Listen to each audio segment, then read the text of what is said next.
오늘 하나님 말씀은 한 절입니다. 시편 61편 2절, 61편 2절 한 절 말씀. 내 마음이 약해질 때에 땅끝에서부터 주께 부르짖어오리니 나보다 높은 바위에 나를 인도하소서. 한번 기도드리고 말씀 전하겠습니다. 하나님 은혜를 감사합니다. 하나님은 언제나 높은 곳에 있는 바위처럼 우리가 쉴 곳이고 거할 곳이고 힘을 얻는 장소가 바로 하나님의 은혜와 하나님의 말씀인 것을 우리가 믿음으로 고백합니다. 오늘 말씀을 통해 새 힘을 얻는 귀한 시간 되게 하여 주옵소서. 주님 은혜 주실 줄 믿고 예수님의 이름으로 기도드립니다. 아멘. 오늘 이 시편 61편은 다윗의 시편입니다.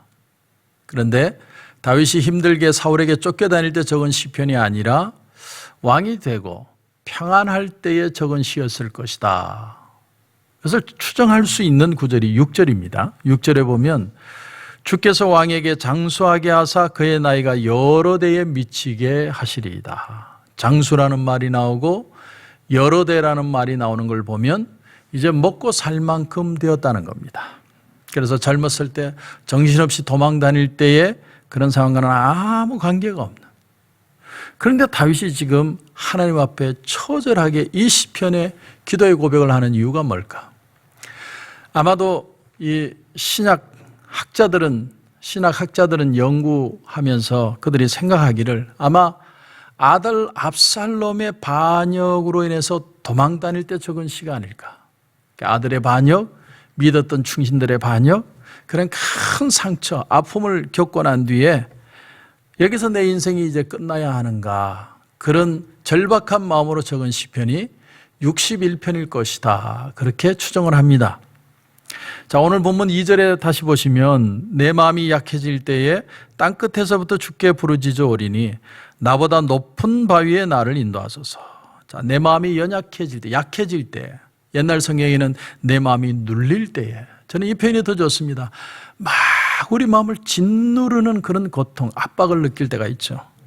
그런데 그때 다윗이 어떻게 하느냐면 주께 부르짖어오리니, 이게 부르짖는다라는 말을 히브리어로는 리나라는 단어를 씁니다. 리나. 그런데 이 리나라는 단어의 뜻이 뭐냐면 막 울부짖는 거예요.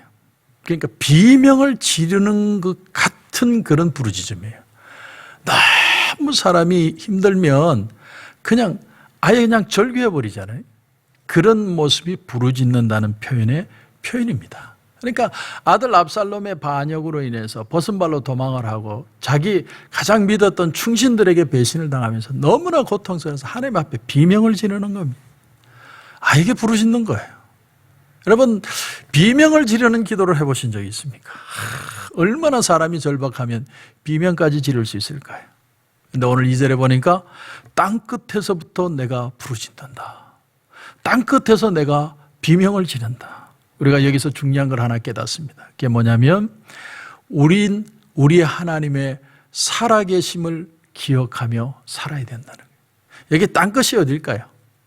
아마도 이 땅끝은 보드가 아닐까. 마치 미국에서 멕시코를 지나가기 전에 그 보드를 통과하는 것처럼 그 땅끝이 아닐까. 이제 넘어가면 블레셋인데 블레셋을 넘어갈 수도 없고 이스라엘을 들어올 수도 없고 그런 땅끝과 같은 곳에서 하나님 앞에 절규했다라는 거예요.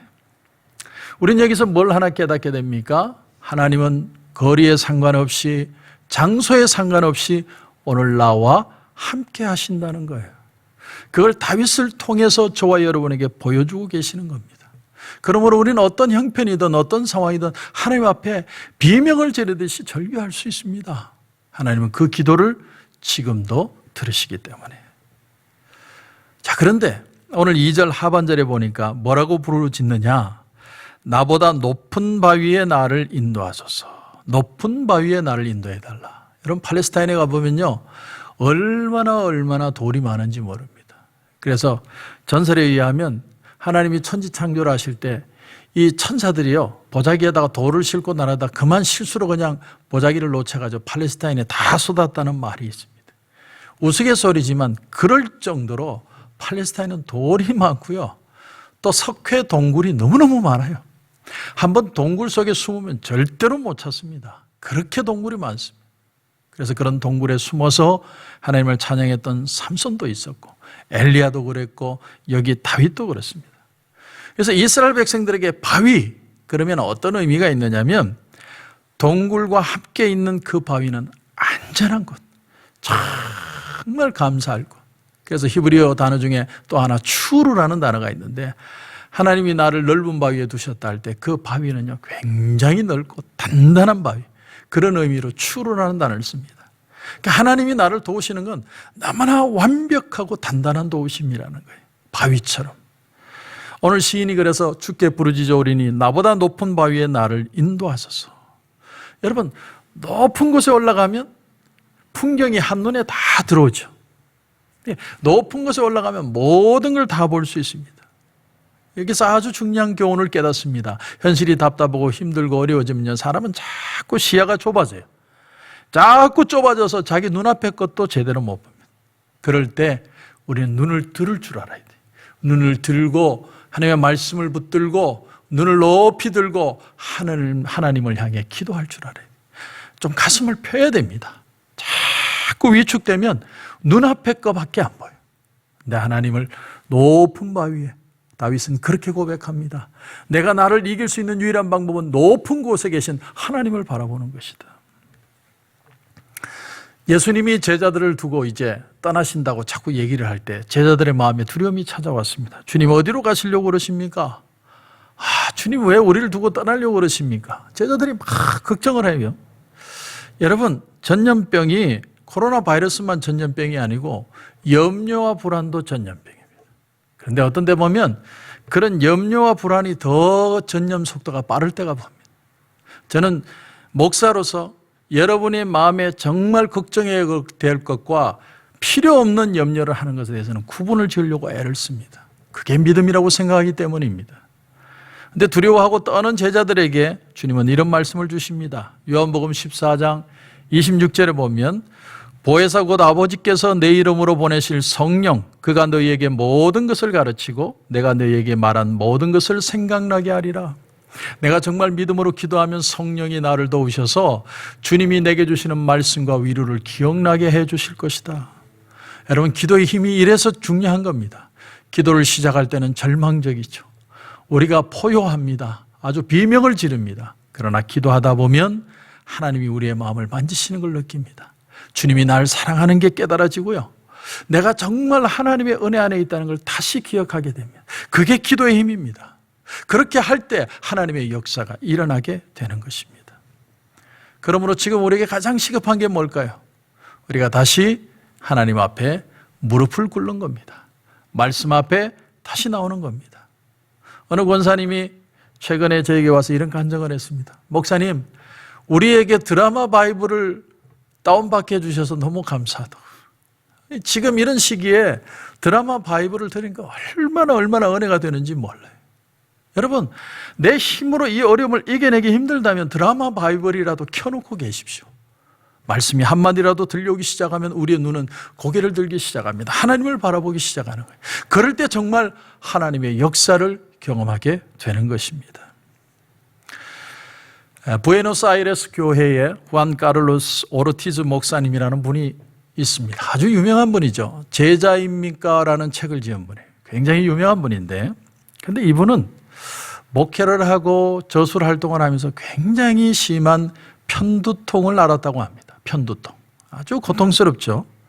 일주일에 한 두세 번씩 꼭 그 상황이 벌어지는데 편두통이 발작을 하면 정신착란도 일으키고 심지어는 절도까지 하는 거예요. 설교하다가 쓰러지기를 여러 번 했어요. 실력하는 거예요. 그래서 이분이 이 문제를 해결하려고 만방에 남미의 유럽에 미국에 유명하던 신경과 의사, 정신과 의사 다 만나보고 심지어는 신유은사가 있는 사람에게 기도도 받아봤는데 아무 소용이 없습니다. 근데 어느 날 성경 말씀을 읽다가 골로새서 2장 13절 말씀에 부딪혔습니다. 그 말씀을 읽는데 확 빛이 들어오는 느낌을 경험했어요. 그 말씀이 이런 말씀입니다. 또 범죄와 육체의 무할례로 죽었던 너희를 하나님이 그와 함께 살리시고 우리의 모든 죄를 사하시고, 모든 죄를 사한다는 말에 눈이 확 띄은 거예요. 그러면서 자기 마음에 질문하는 겁니다. 하나님, 이 모든 이라는 건 내가 지금까지 지은 모든 죄뿐만 아니라 앞으로 지을 죄까지도 포함한다는 말입니까? 마음속에 하나님 앞에 질문을 한 거예요. 그랬더니 마음속에 하나님의 대답이 들려왔습니다. 너는 지금까지 설교하면서도 그것도 몰랐느냐, 이 바보 같은 놈아. 하나님이 그렇게 책망을 하시더라는 거죠.